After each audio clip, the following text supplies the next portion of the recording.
Hill, the Heritage Hill Brewhouse out in Pompey, and of course here at Heritage Hill North at 628 South Main Street in North Syracuse, New York at Sweetheart Corners, right down the road from Cicero North Syracuse High School, and we are here every single month with the CNS North Stars. So I'm very excited to welcome an alum, Maddie Thorne. So Maddie, how are you? We're going to pass the mic to you. How are you? Good, how are you? Doing very well. Happy to have you with us. So Coach said a lot of nice things before we even got started. So that $20 bills went to good use. So Bella, how are you? Bella Petralia? I'm good, thank you. How are you? Doing very well. And we have another Gill, Brigid Gill. Brigid, how are you? I'm good, thank you. Happy to have you here. I heard you're going to say only nice things about your father. Oh, of course, only. Okay. And girls swimming head coach at CNS here, Brad Ranieri. Brad, how are you? So yeah, I'll give you mine. So how are you? I'm doing great, thanks Dan. Happy to have you here. So I am very excited that we have the opportunity to put swimming in the spotlight. As you heard with the boys side of things, we do a lot with swimming and diving, a lot with the boy right here in the community. So the Olympics are on right now. That's where the focus is when people start to pay attention to Olympic sports. To me, it's a year-round thing that we need to do, not only in Central New York, but around the country and the world. Brad, why get involved in swimming? Why be a coach? Why have this be a place where you feel like you wanted to spend your time and your energy in the Olympic sport of swimming? Well, first I think I'll answer the question, why get involved in swimming? Because you don't have to stop when your career is over. It's a lifelong endeavor.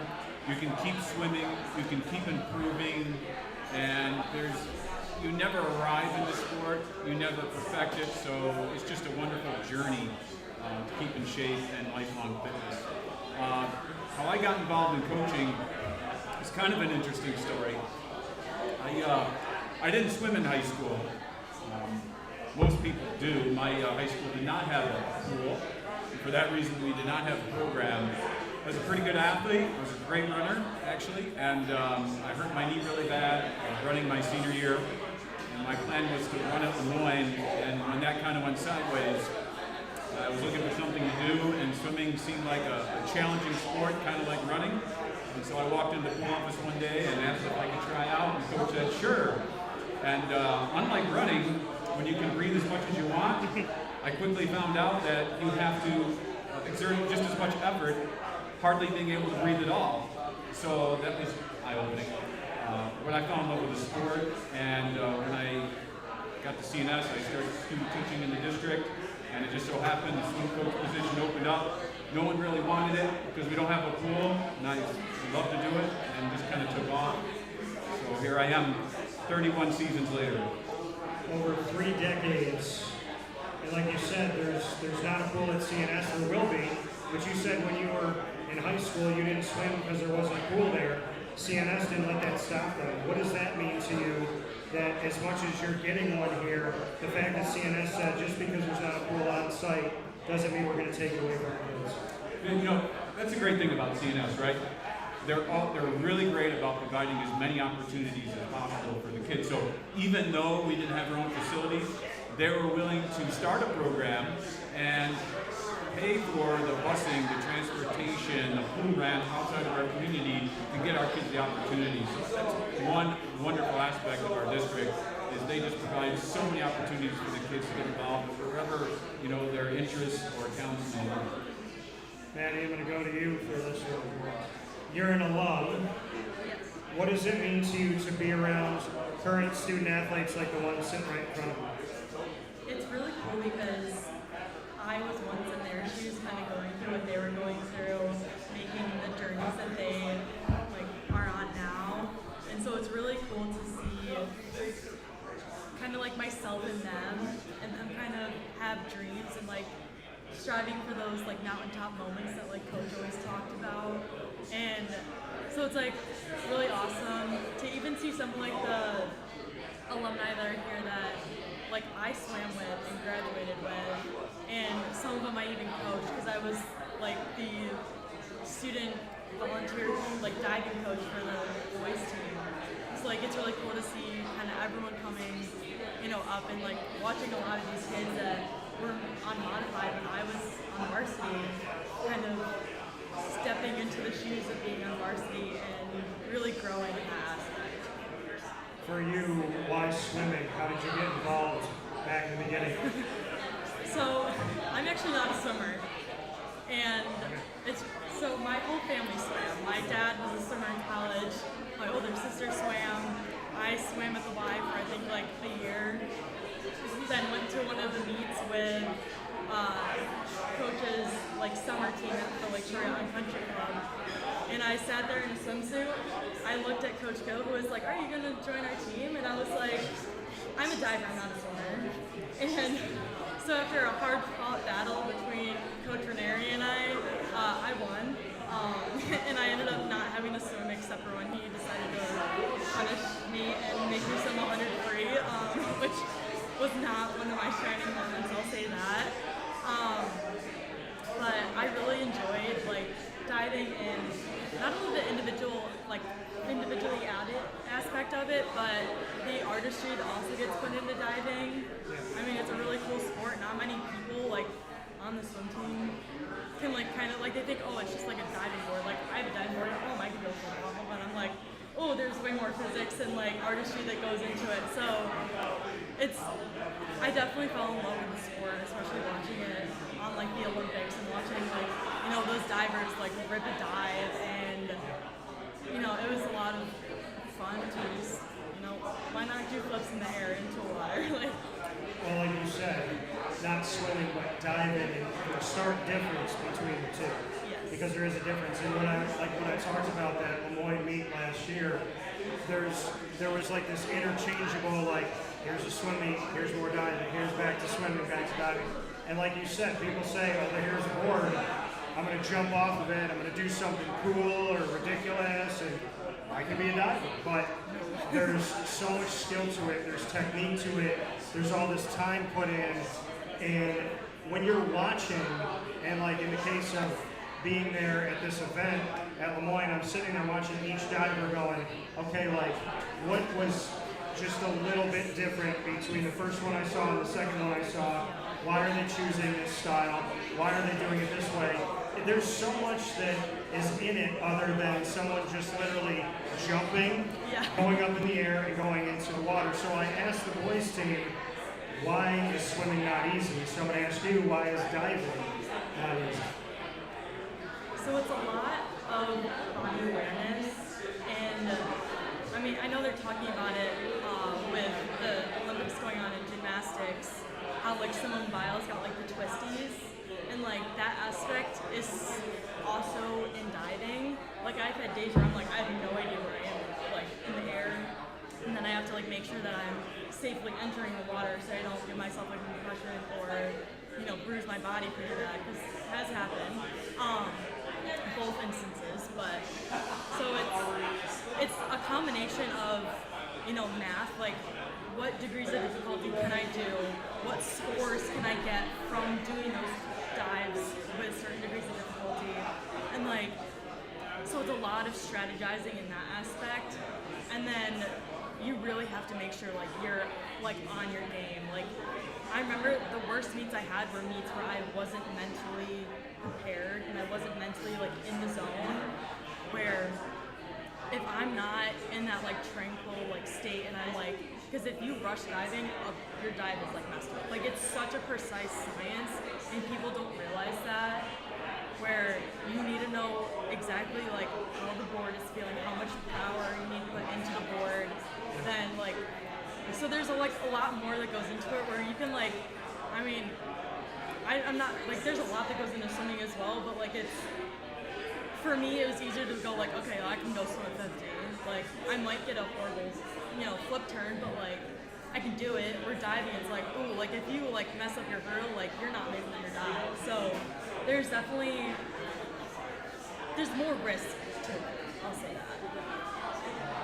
And I appreciate that inside look at it, because it's not easy.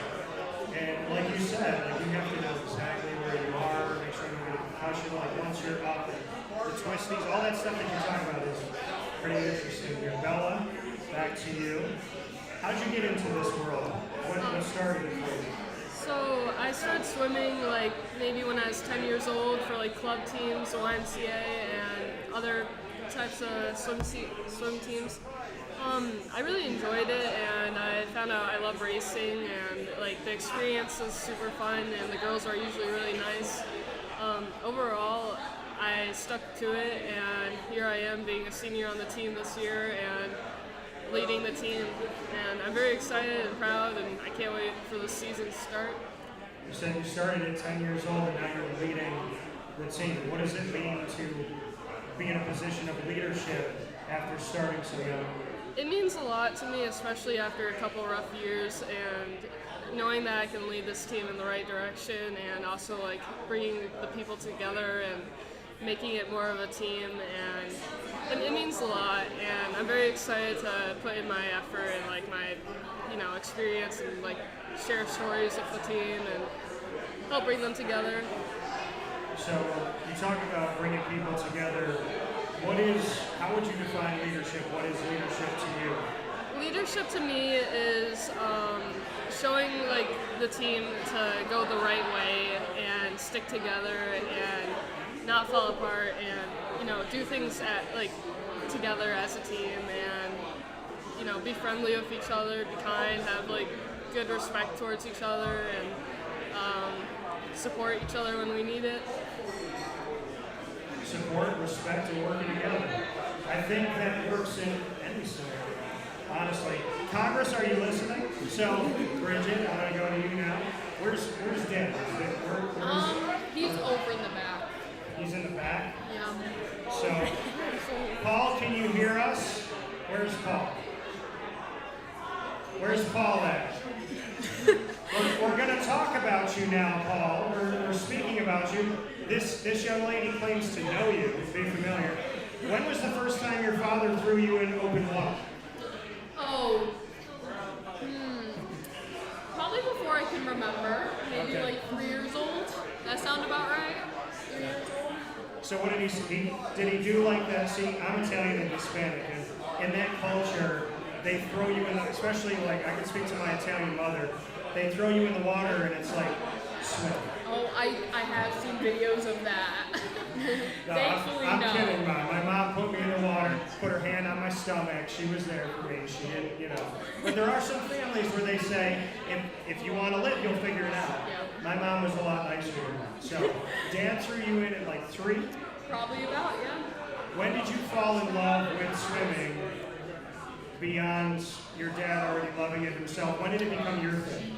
Well, actually, so I've been swimming summer club my whole life, and I now coach there, which is a really good full circle moment. But Congratulations. thank you. But I really started connecting with it only really 2 years ago was really when I started really liking it, because 2 years ago I started learning like how to work hard and how to persist, and that's really what made me start loving swimming. Was I got the opportunity to really work hard and just plug away, and it was an opportunity for me to practice my persistence. So now that you're out here coaching, are you going to be a better coach than your father? Guess we'll have to find out. He says yes. What do you think? He I said don't yes, know. you'll find out. I mean, what style of, are you like your dad in any ways? Is it Brad saying yes, you guys have similarities? Well, I hope the good parts I am. Okay. But yes, I think we have different styles of coaching, but I think we are similar, and we try to bring like a fun aspect to coaching. We try to engage with the kids, but I am typically with younger kids, so I have to do a lot more like whimsy and stuff like that. But yeah, actually we're pretty similar. We try to engage with the kids. We definitely both like to have connections with the kids, and just try to make it not only a good experience as far as getting better technique-wise, but a good experience as in having connections with their fellow teammates and learning skills beyond just the physical. And the thing that a lot of people don't get to have is family in the same place doing the same thing. What's it been like going through this journey with you? Oh, it's been wonderful. I'm very grateful to have my dad there to help me, and it's definitely been a great experience coaching. I love working with children, but it's been great to have my dad there. He has definitely, after watching him coaching my whole life, it's definitely helped me be the coach that I am. And it's very helpful to know that he's there if I have a question or anything. It's very helpful. Positivity. Brad, Maddie is here, Bella is here, Brigid is here.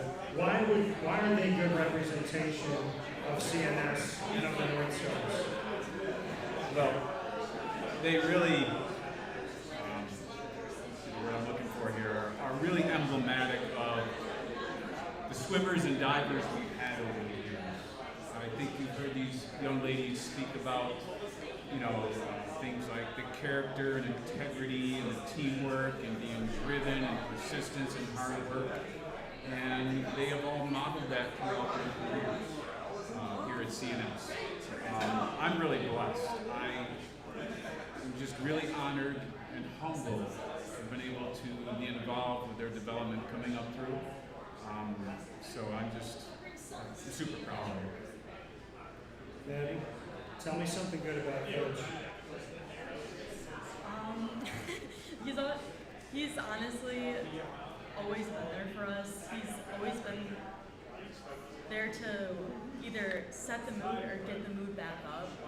I remember we had a few meets where it was like the whole team's like mental state was just down, and he was able to like talk us through it, help us like kind of get out of that funk and kind of help like get us back on track so that we can do what we're there to do and we're swimming for, and help us like re-find our purpose. Because like having a lot of like wins is awesome, but it's also making sure that as students we're still on track and like doing well in that aspect as people. Like he really truly cared about us as people, and that really like came through in his coaching. He was really one to mentor us. So. Coach, I want to go back to you for that. I mean, you hear that you didn't help them be good swimmers and divers. You helped them be good people, which includes swimming and diving. To hear that from an alum, that you were there for them to help them in those moments of strife, to have messages that got through to them, and to help them become good people on track in life in general to move forward. How rewarding is that message to you? There's no better reward. There's no better win. There's no better triumph. There's no better accomplishment than to hear that. Again, it's humbling. But to me, this might sound odd coming from a varsity coach, but the wins have always been secondary. It's about the process, right? Every day, we don't just try to become a better swimmer or diver, try to become a better person. And the key to success in sports or in life is trying to become a little bit better every single day. And I tell the athletes, success in life doesn't come through major breakthroughs most of the time. It comes from repeating often very boring things many times over and over again, day after day, grinding away. And whether that's trying to get stronger, trying to get faster, trying to be a better teammate, trying to be a better friend. It's a consistent daily effort. And swimming and diving is really just an analogy, a vehicle to teach life, really. I mean, I'm going to put it better myself, like you said. It's not all the glitz and the glamour. When you want to be successful, it's doing.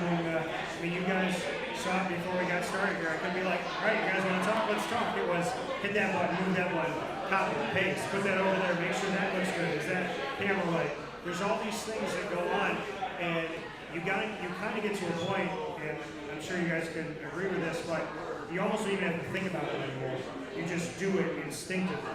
It's like, okay, this is what I have to do. I have to prepare this way. I'm going to stand this way. I'm going to swim this way. I'm going to coach this way. It's just things that come to you, but you know that you have to do it.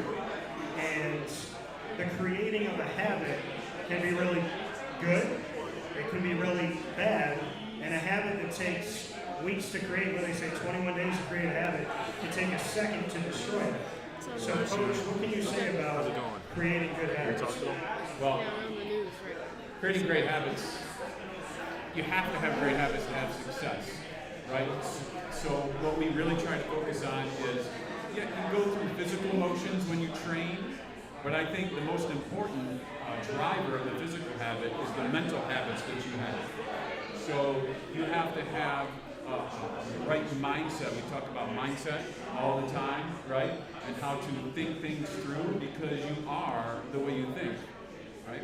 So a lot of times a swimmer, diver will come to me and they'll say something and it might be phrased in the negative, and I'll always say to them, okay, so how can we reframe that? How can we make a positive out of that? So maybe a swimmer says to me, oh, you know, my turn was really lousy, and so if you reframe that, okay, my turn's not where I want it to be yet, but these are the things that I need to do to make it better. So for me, it's all about the mental habit and the positive talk, positive self-talk. I love that. Again, another life lesson. We talk through sports, and Wake Up Call, our tagline here on the show is where sports meets life, because sports teaches life all the time. Brigid, I'm going to go with you on this. Tell me something good about Coach, who has become somewhat of a Yoda here during this conversation, which I can appreciate. Ranieri always knows what you can do, even if you think you can't do it. So if it's a hard set, he'll put you on an interval that you might not think you can make, but he believes in you and he knows you're going to do it. And he might put you in an event that you don't think you can finish. My freshman year, I was put in the 500, and I was so scared, but Ranieri wasn't scared at all because he knew I was going to be able to do it, you know? And although I had that fear, I had the comfort of knowing that my coach believed in me and he knew I was going to be fine. I appreciate it. Bella, tell me something good about Coach. Something good about Coach. He's always very he gives our team a lot of confidence and a lot of reason to be better and do our best for each meet. I definitely feel more confident with all the stories he tells and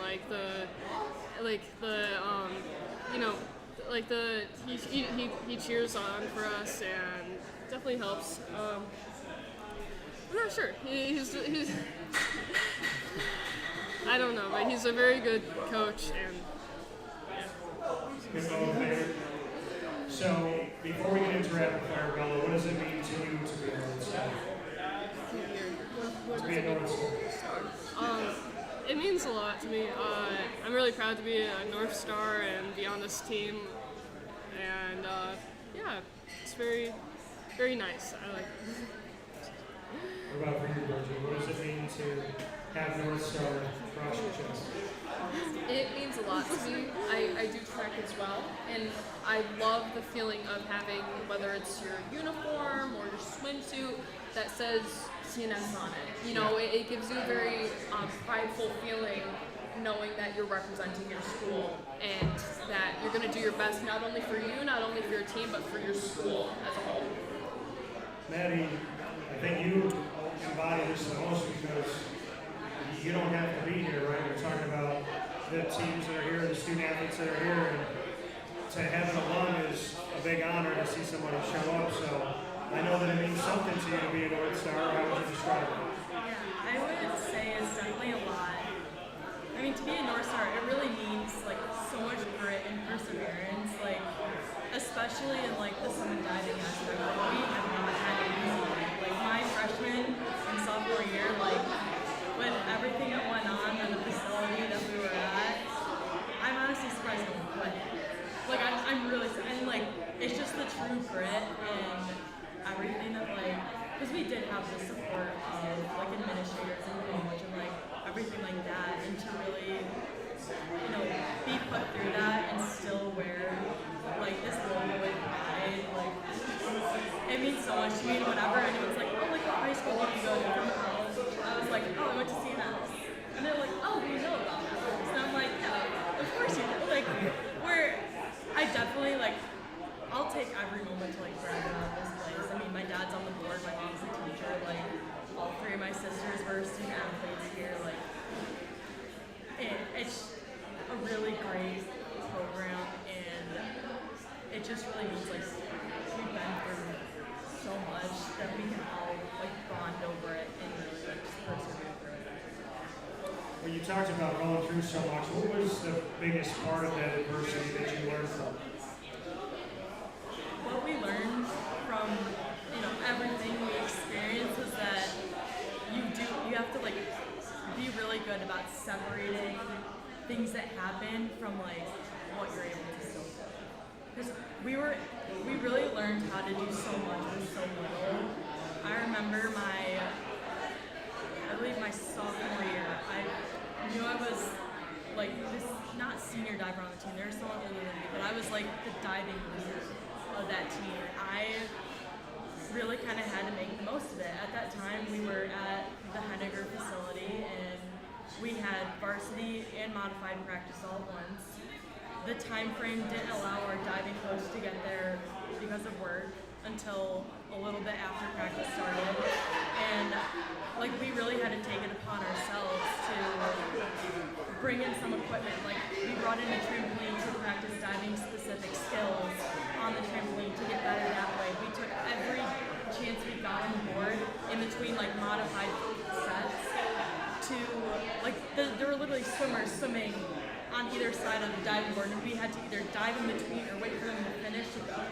And like so we really had to learn how to make the most out of every like opportunity we got, and that was doing a lot of that side board work, a lot of like visualizations that kind of helped me. Like I saw so much improvement from my freshman to sophomore year because of those changes that I made. I was like, well, like this is kind of a crappy situation that we're in with, sometimes the water wasn't clear, and we had, people in the locker rooms that shouldn't have been there, and the clown incident, like we went through so much, and we really were just like, okay, well, we're gonna practice, like there's no real like way around it, and we really just had to figure out how to, go through those hurdles and still reach our goals.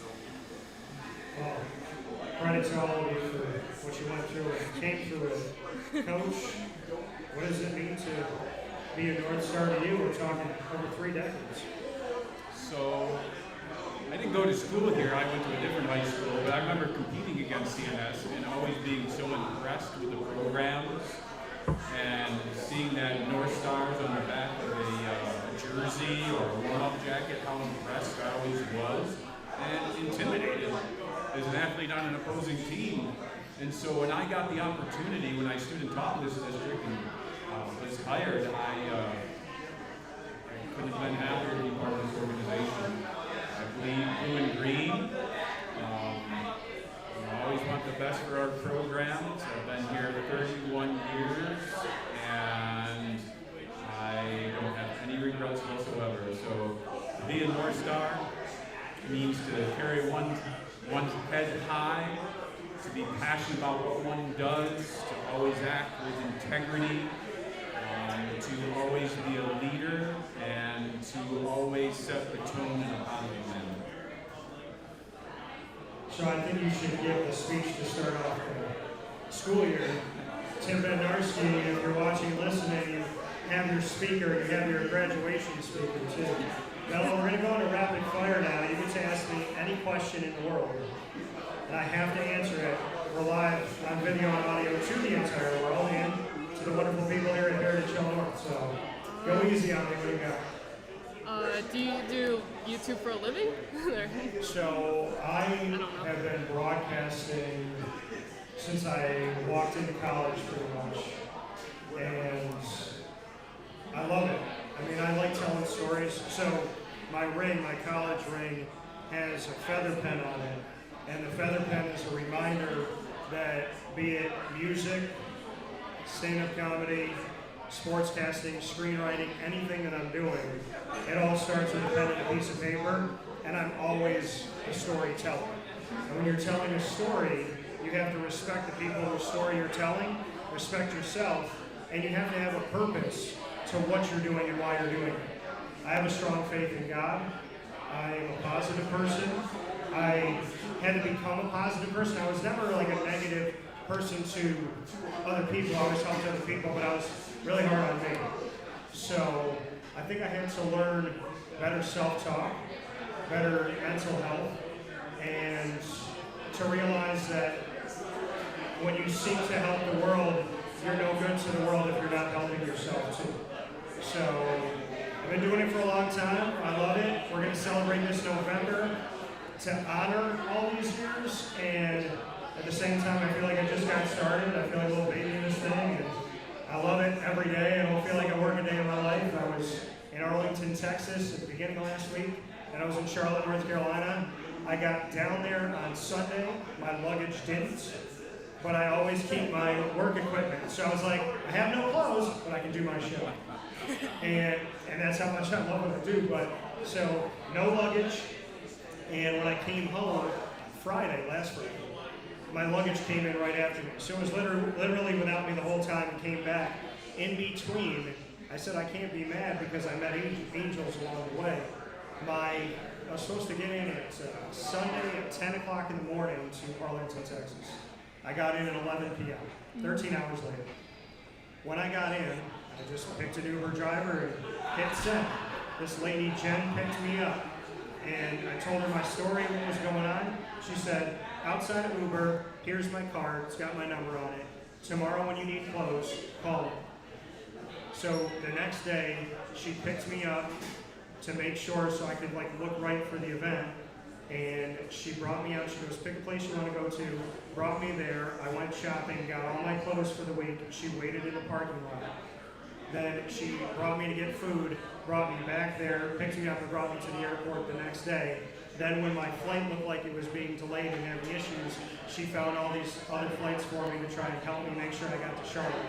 Out of the goodness of her heart, I said, how much do you want? She goes, pick a number and give me whatever you want to give me. She didn't even put it through the app.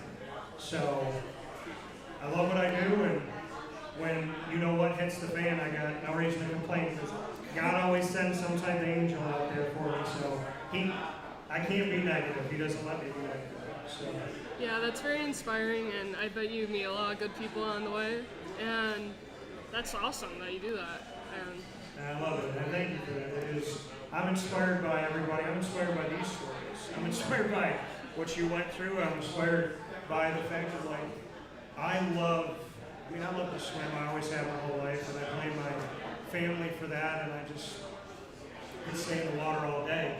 But I have such a respect for what you do in the Olympic sports, and I love that you agreed to do this because I want to spotlight it as much as I can. So y'all are going to have to get used to me. So. All right. Bella, I'm going to come back to you in one. All right, let's go on the inspirational side. Let's keep it going. It is an election year. I am going to write in a candidate for president because I don't like any of the choices. So I'm writing in you, Bella. Okay. I want to know who your vice president is going to be on your team and why you chose them. You know what? I'm going to say Brigid because she showed up, and that's pretty amazing. And someone who shows up definitely shows that they care. And she's also a very good influence on our team and very sweet and definitely a positive, nice role model for us. Yeah, she'd be my British Like that. Positive, sweet, good role model. Brigid, do you accept the vice presidential nomination? Oh, of course. What's your question for me? Oh, okay. If you could be any character in any movie, what character would you be? Well, so I've been in one movie in my life.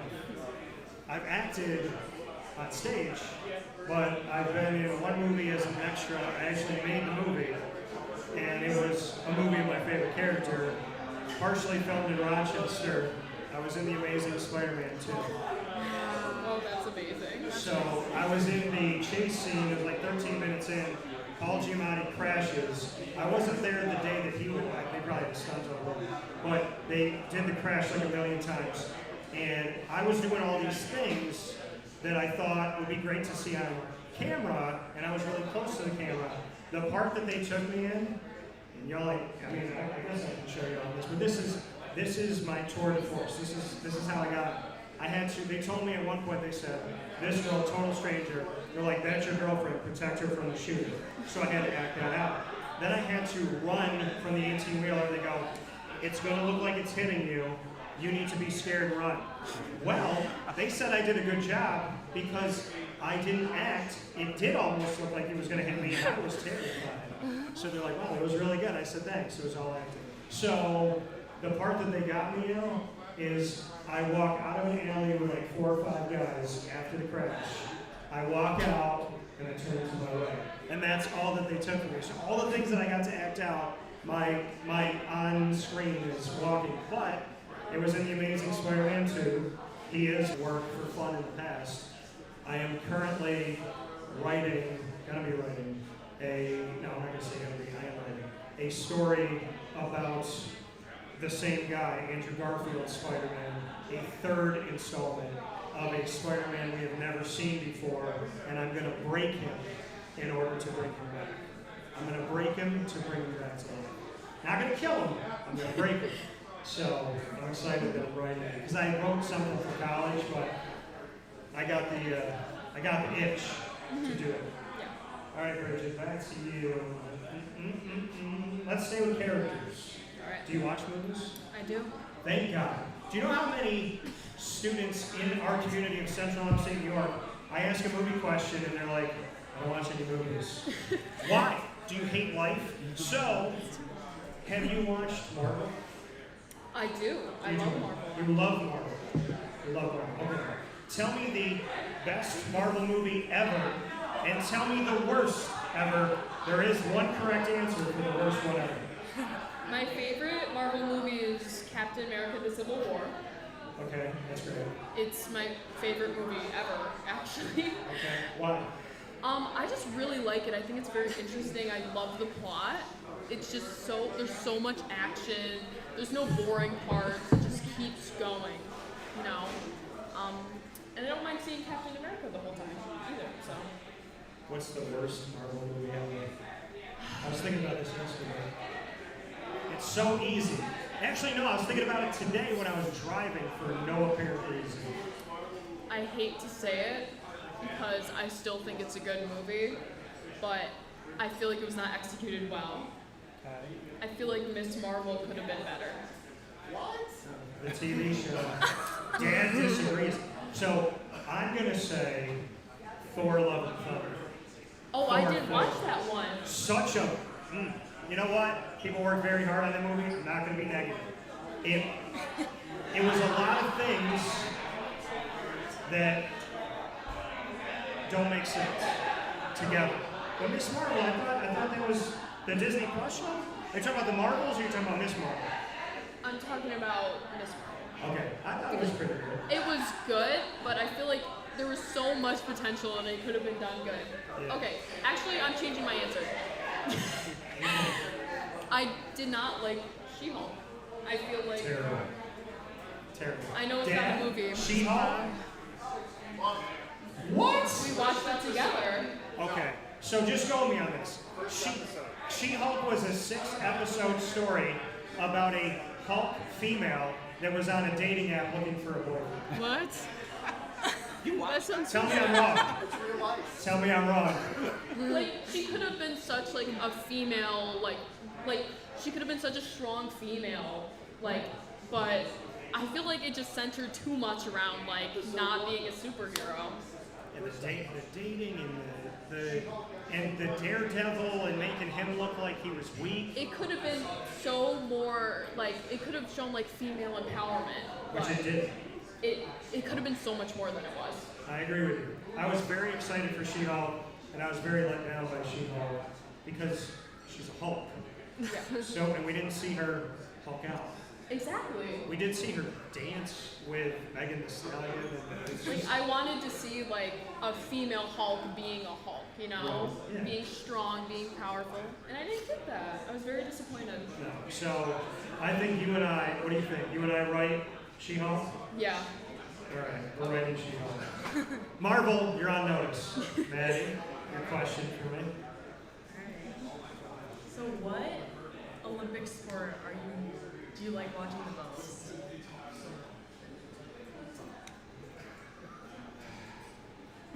I said to the guys that I'm watching specifically Emily Mackay because she was at Binghamton.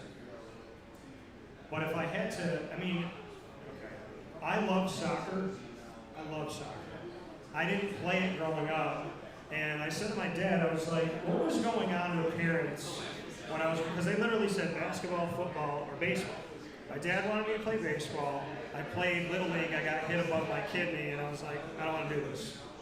Basketball, I will play with no arms and no legs. Football, my mom said, if you play, I will kill you. So I said to my parents, I'm like, what about soccer? Like, it wasn't, soccer and lacrosse weren't talked about when I was growing up as much. And I'm 5'8", and I'm Italian and Hispanic. It's in my blood. And my cousin, she was like messing around, she's like all Italian. My cousin played soccer, and she's messing around. My cousins from Peru and Guatemala, they played. And so my cousin Christina, she passed me the ball in the street one day, and I was talking to her, and I was like standing on it, moving it around and doing this stuff, and she's looking at me, she's going, what are you doing? I was like, what? She goes, it looks like you know what you're doing. And I was like, if my body is doing this innately, I'm going to be even more mad. But I have coached soccer. My godson Noah plays soccer. He's insane. He scored 8 goals in one game, and he's 9 years old. So I'm going to say I really like watching. So I have been known to watch soccer, swimming when it comes to the Olympics, swimming, diving, soccer, gymnastics. Those are probably ones. I think one of the things I first watched with my parents was gymnastics. There was just like this killer team, and the Dominique Dawes and everyone, but like I think it was, but there was something about that. There was like no bad member. There was nobody on that team that was bringing the team down.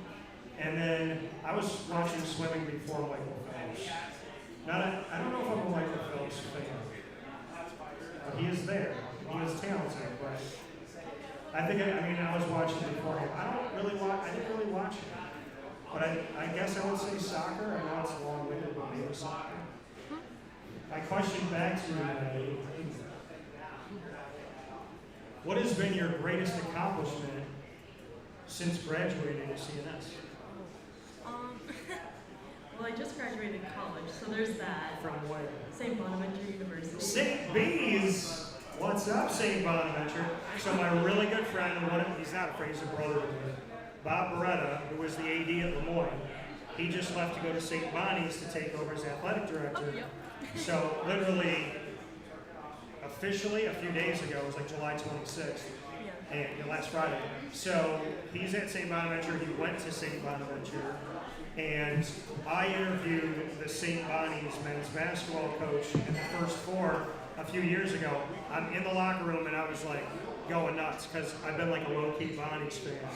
And I went up to Coach, and I interviewed him, and I said, Coach, I gotta tell you, personally, it just means a lot to me, because I've been cheering for you guys for a while. He put his arm around me, he goes, Dan, you're an honorary Bonnie.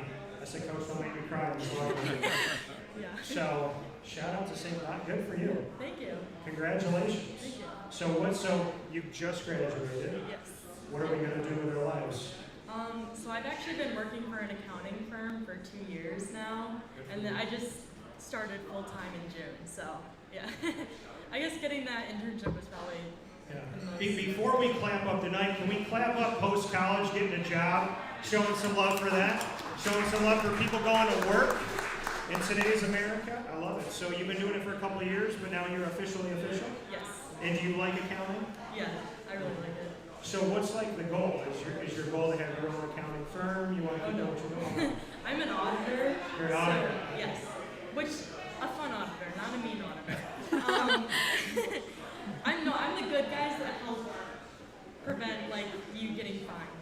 So, like what I really want to do, like a few years down the road, because I need a few more like certifications and licenses, is work as a like forensic accountant. So like auditing like white collar crime and stuff. So. Auditing white collar crime. Yeah. Follow the money. Wall Street gonna love you. So that's awesome. Congratulations. Thank you. That's really cool. All right, Coach. What's your question? Who's your favorite actor or actress and why? I used to like Robert De Niro, but he's gotten super angry. So angry. It's like flipping off TVs and stuff. I don't do that. I think I can count on one hand how many times I've like utilized my middle finger. But it's like it starts to come up and I'm like, no, I can't do it. So I love Robin Williams and I would have loved to work with him. So on record, we've written down that I do at least 47 impressions to this day. I've been doing them most of my life. I just did an impression for my Brooklyn Pickle commercial that is reminiscent of Mr. Joe Pesci, but I can't say it's Joe because it's not Joe, it's me. But it's got that like Brooklyn accent. But I would say, oh man, I mean Robin if he was here, but someone who's alive right now, I really like Chris Pratt. I like Chris Pratt for a lot of reasons. He talks about God, and Hollywood typically does not. Hollywood has excommunicated some people for doing it, and he's still a main man. So God bless him for that. God's looking out for him. I'm a Toronto Raptors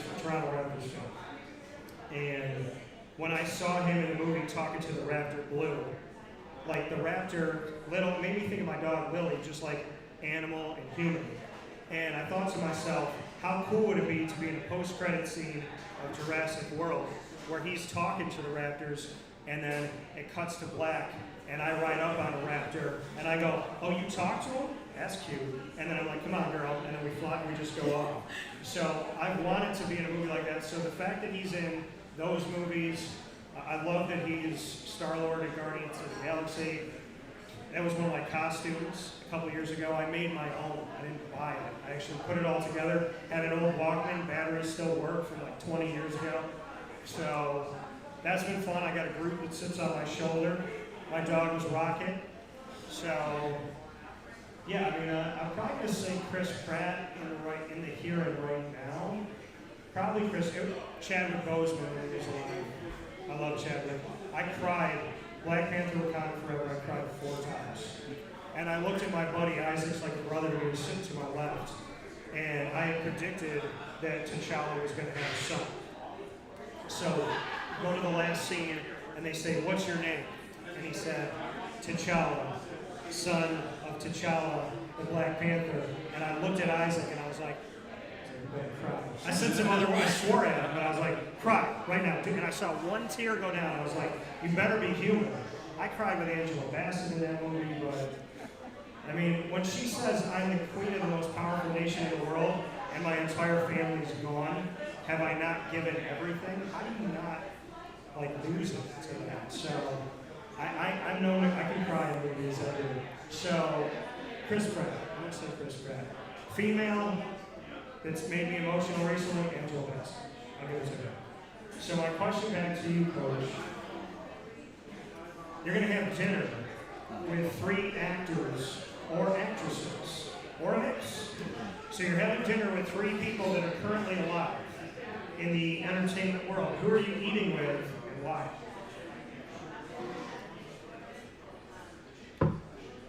Denzel Washington. Sylvester Stallone. Also a good answer. He's the keeper of my favorite movie quote. Sly? I was in a movie with Sly. You were in a movie with Sly? Yeah, my second cousin was a lighting and stage director, and Sylvester Stallone was filming a movie in Las Vegas, and I got to be on set for the basically entire part of the production. So I have a photograph of Sly and myself. arm wrestling. Really? Yeah. I don't have it on me. It's incredible. You like buried the lead. You waited until the end of this broadcast. I didn't know it would be relevant. Yeah, to just drop the mic on that. That's incredible. Coolest person at the table right now. Let me see, a third person alive. El Pacino. Okay. All right, Sly Al. I like that's an interesting table. Yeah, Denzel Washington, I think he's brilliant in the way he can act without even saying anything sometimes. Just his mannerisms, his facial expressions, really good. His voice, the way it is, different movies. With Sly, I just really like his personal story. I think it's amazing that he was able to show himself in the ring for 3 days, write that script for the original Rocky, and then not sell out and hold out and actually star in it when no one would give him a chance. It's amazing to me. And the way he was able to transform his body. And then El Pacino has just been in so many amazing movies. Scent of a Woman was an amazing film with him in it. Heat was an amazing movie. That whole thing about, you know, down the road when our paths cross, like him and De Niro talking at the end about it like that, and then seeing them together later on in life when they started moving together. And Pacino's a lot of things. And he has the mic drop moment in Any Given Sunday at the end of the movie too. So that's a good way to say senior. So to Brigid Gill, thank you. To Petralia, thank you. To Maddie Thorne, thank you. And to Coach Brad Ranieri and myself, Dan Tortora. This has been CNS Swimming and Diving Special Part 2 with the wonderful ladies and Coach. We thank you all for being here at Heritage Hill. Support local at Heritage Hill North, 628 South Main Street in North Syracuse, New York. Wake up call Monday through Friday, 9 a.m. to 11 a.m. Eastern Time on all the channels around right now. And CNS right down the street, go and support your North Stars and support swimming all year round. Outside of the Olympics, just love it all day long. Swimming, diving, it is not easy. And I can tell you that because when I was a kid and I went up on the diving board, I was like, I got this. And I walked up there and I was like, I don't know if I got this. So, thank y'all. Can we please give them a round of applause, show them some love. Thank you so much to the wonderful people for being here tonight. Thank you. Appreciate you. Thank you for being here. Thanks, Brigid. Appreciate it. Thanks, Bella. Maddie, thank you. Appreciate it.